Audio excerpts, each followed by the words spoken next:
In the heart of a divided nation, a tall, solemn figure stepped forward. Not from wealth, not from privilege, but from a log cabin buried deep in the American wilderness. This man would go on to save the Union, free millions from bondage, and forever alter the destiny of a nation. His name was Abraham Lincoln. Abraham Lincoln was born on February 12, 1809, in a tiny one-room log cabin in Hardin County, Kentucky. His parents, Thomas and Nancy Lincoln, were poor frontier farmers of English descent. Life was brutally hard. As a child, Abraham split logs, planted corn, and trudged through muddy fields barefoot. When he was just 9 years old, he suffered a devastating loss.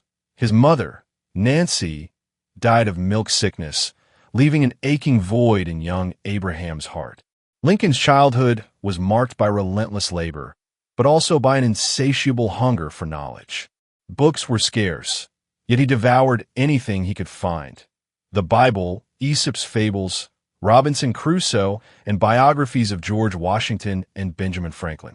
He would read by firelight late into the night, sometimes writing on wooden planks when paper was too precious to waste. In 1816, the family moved to the wild frontier of Indiana, seeking new land and fresh opportunities. There, Abraham helped build their new cabin with his own hands. He grew into a tall, powerful young man known for his strength and honesty. Neighbors admired him for his ability to split logs with a single swing and his fairness in settling disputes. It was during this time he earned the nickname Honest Abe. Lincoln had less than 1 year of formal education, but that didn't stop him. Everything he learned, he taught himself. From grammar to law, from oratory to ethics, he studied on his own terms, with fierce determination. By the time he was in his early 20s, Lincoln had worked as a flatboat operator, a rail splitter, a store clerk, and even a militia captain during the Black Hawk War. He failed in business twice. He lost several elections, but he never gave up. Every failure fueled his grit. Every setback carved out the leader he would one day become. In 1831, Lincoln moved to New Salem, Illinois, a bustling frontier town where he began to find his footing. He worked as a store clerk, where his honesty and storytelling soon made him a local favorite.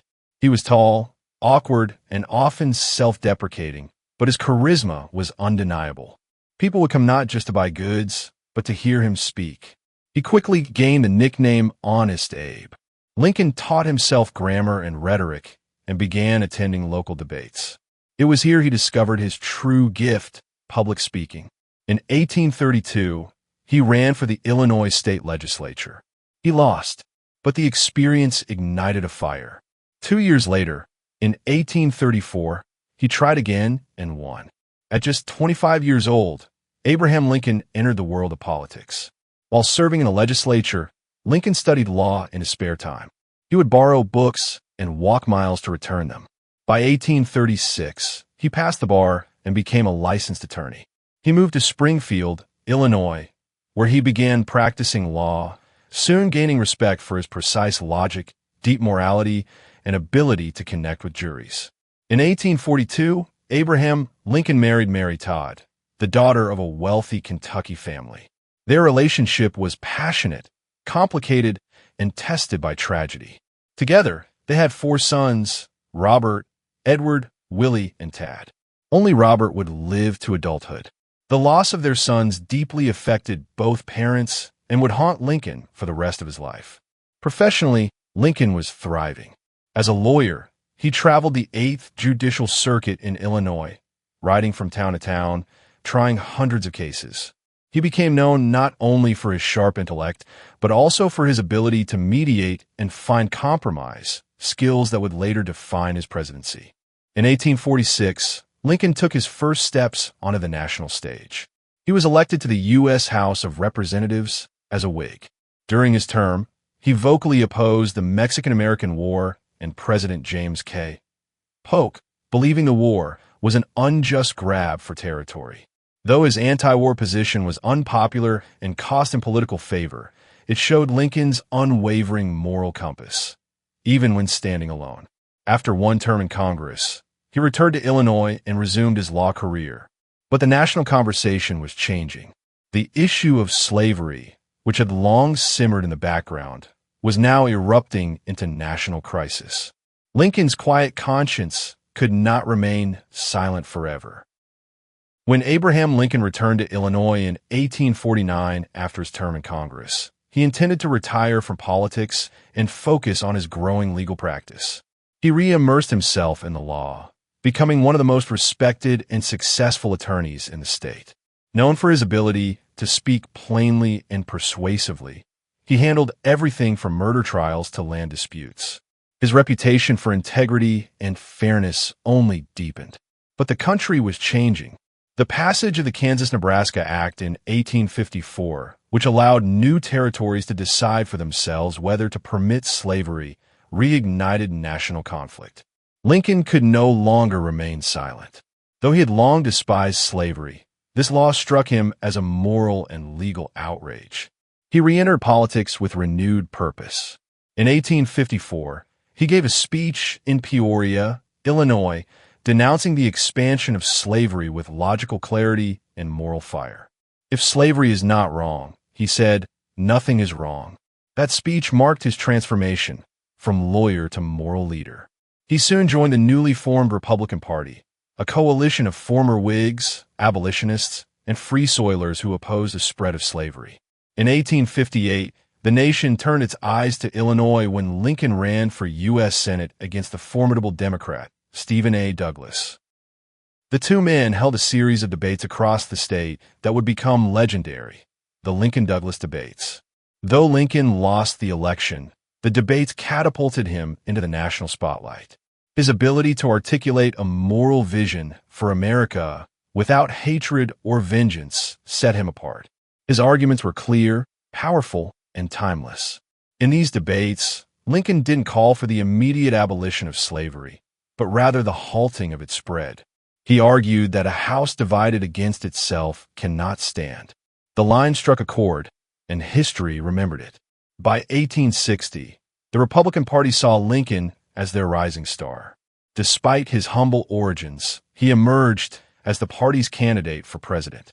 While he was far from the most famous contender, he was honest, principled, and unshakably moderate, just what the country needed in its most volatile moment.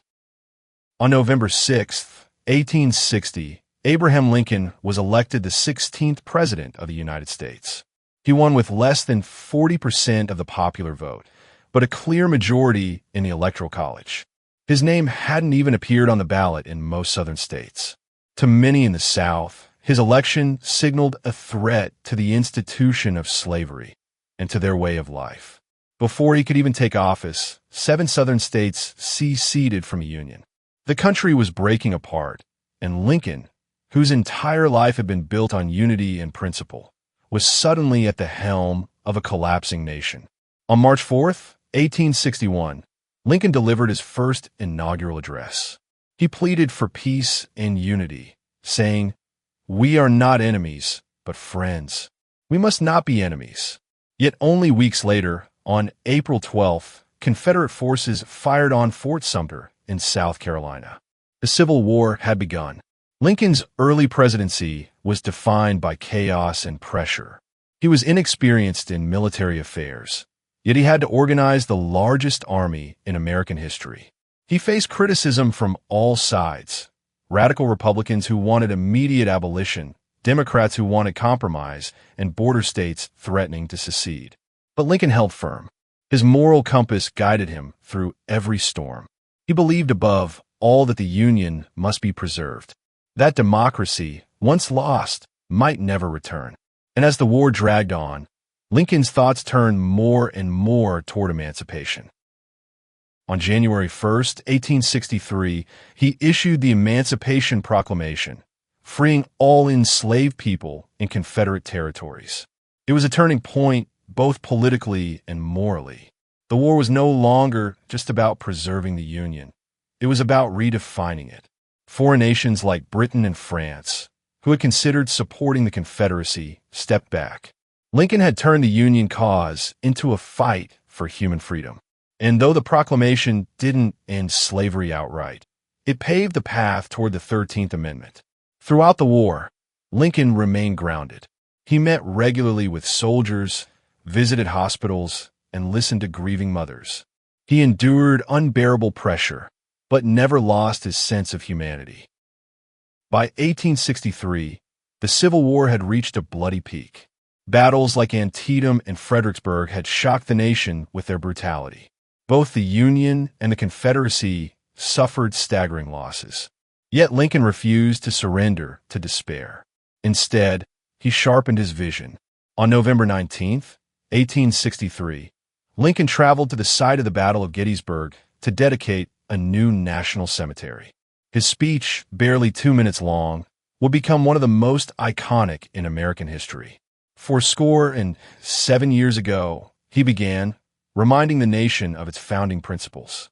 He spoke not of vengeance, but of unity, not of death, but of rebirth. His message was simple, powerful, and eternal, that a government of the people, by the people, for the people, shall not perish from the earth. The war continued, grinding forward with unimaginable cost. In 1864, Lincoln faced reelection. Many doubted he would win. The country was exhausted. The death toll was staggering. But with General Ulysses S. Grant gaining ground in the South, hope was beginning to return. Lincoln campaigned not with triumph, but with humility. His platform was simple: finish the war, restore the Union, and pass a constitutional amendment to end slavery forever. On November 8, 1864, he was reelected. The message was clear: Americans still believed in him.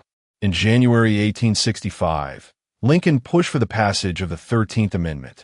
With fierce lobbying and moral persuasion, the amendment narrowly passed Congress. It would outlaw slavery once and for all, something the Emancipation Proclamation could not do alone. The war was coming to an end, and Lincoln could finally glimpse the country's future beyond the battlefield. Still, the president bore the scars of war. He had aged visibly, his hair grayer, his eyes more sunken, and his face etched with sorrow. Yet his resolve never wavered. He had become more than a politician. He had become a symbol of national conscience. As the winter of 1865 thawed into spring, the final chapter of the Civil War began to unfold. Union forces, under General Ulysses S. Grant, were closing in on the Confederate capital of Richmond. The South's resistance, once defiant and determined, was now crumbling. On March 4th, 1865, Abraham Lincoln delivered his second inaugural address. The war was nearly over, yet Lincoln didn't speak with pride or vengeance. Instead, he offered a message of reconciliation. With malice toward none, with charity for all, he said.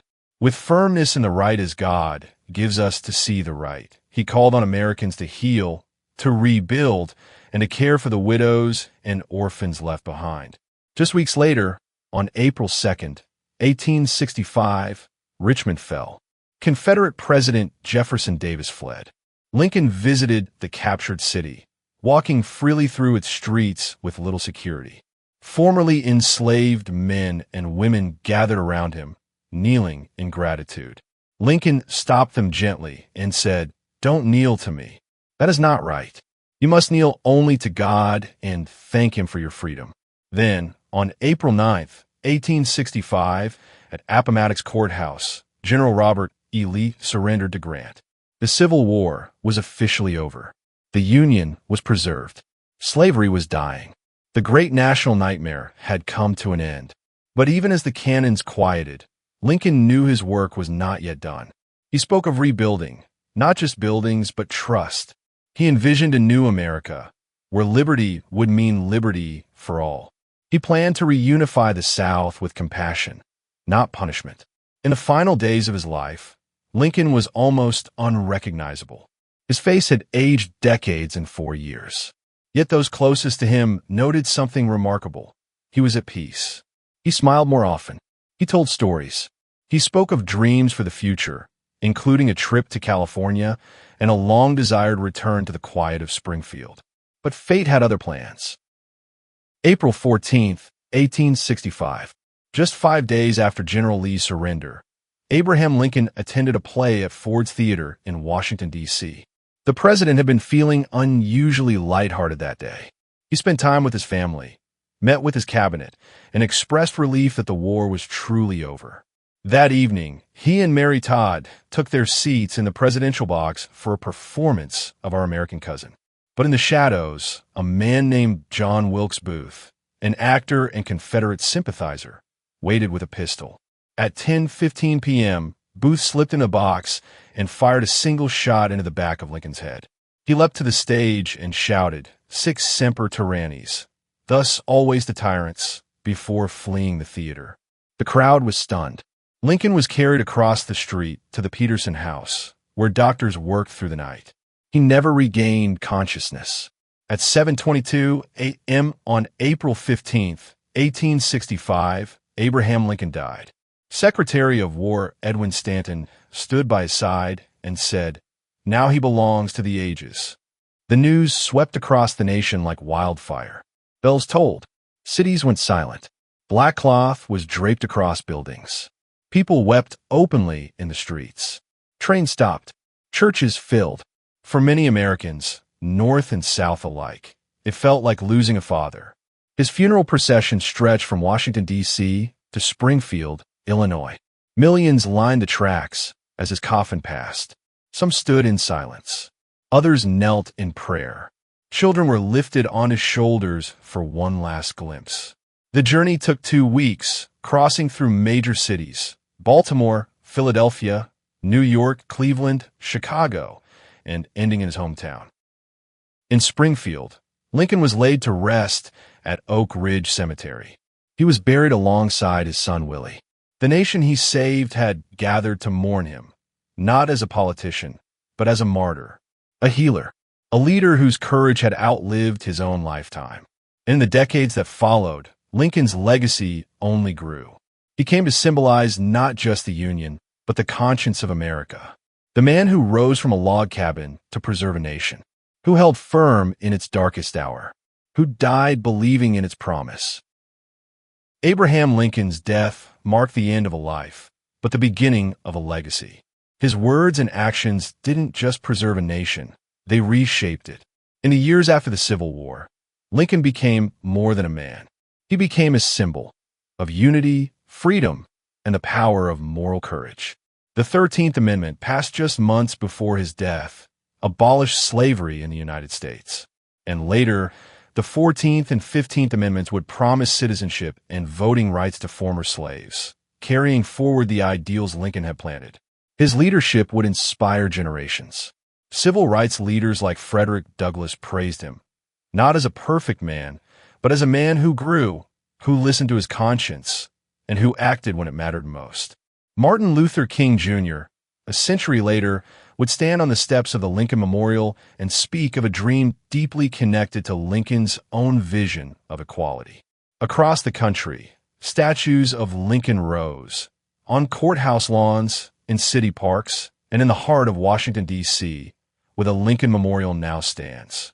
People from all over the world walk its marble steps, not just to remember the past, but to reflect on the promise of the future. Lincoln's legacy reminds us that leadership isn't about fame or power. It's about humility, wisdom, and the courage to do what is right, even when it's hard. He rose from poverty and heartbreak to lead a divided nation through its most dangerous hour. And he never forgot who he was or who he served.